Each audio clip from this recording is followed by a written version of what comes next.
All right, Sports Talker Nation, welcome back once again. It's your host, the G-Man, as we continue with our team-by-team draft review. Today we're going to talk about the Baltimore Ravens. Now, let me issue a disclaimer.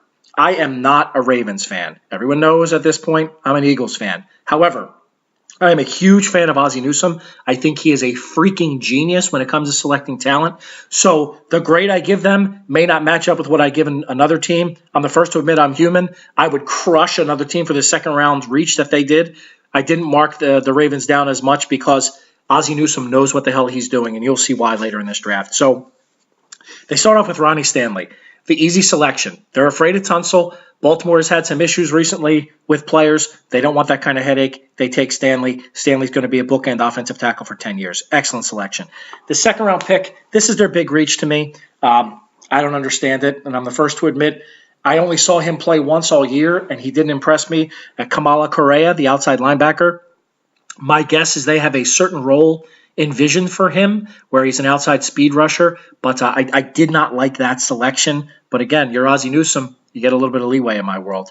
Bronson Kafusi, I do like a lot. I think he fits well as either a 3-4 or 4-3 end, probably better in a 4-3. He's not real big enough to handle the rigors of a 3-4, but I think he's a good player. The fourth round is where Ozzie Newsome showed why he's Ozzie Newsome. They saw talent there that fit their scheme, and they went balls out to get it. I'm going to start at the bottom of that fourth round with the player that I wanted the Eagles to draft in the second round if we would have had a second-round pick. That's Kenneth Dixon. Kenneth Dixon long-term is going to be their starting running back. It may even be this year if Justin Forsett can't withstand the rigors, he gets hurt. I think you're going to have Kenneth Dixon certainly mixed in 6 to 8 carries a game, and I think he could be a guy long-term. He plays kind of a hybrid, not to this talent level. I'm not putting that on the kid. Jamal Charles role. 15 to 18 carries, 4 catches. He could return kicks if he wanted to, but you're not going to want to beat him up with that. Tavon Young, as a Temple grad, I'm hugely proud of my Temple. My Owls had 3 guys go in the round, and Tavon Young was the first. He's undersized. He's going to be a slot corner for them for years. Chris Moore, highly productive. Hurt this year by some quarterback challenges. Fell a little bit down on my board, but I think they envision him as a fit. They need wide receivers.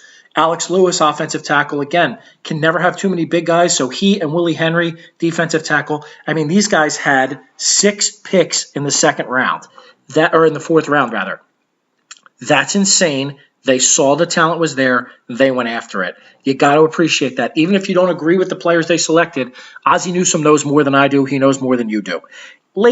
Listen, I love Keenan Reynolds. I hope he makes it as a running back. Why not take a shot on somebody like that, who at the very least is going to be a heart and soul guy on your team?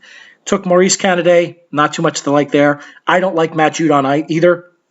But again, Ozzie Newsome gets the benefit of the doubt. So whereas other teams, I probably would mark this draft down to a C, I have given them a B.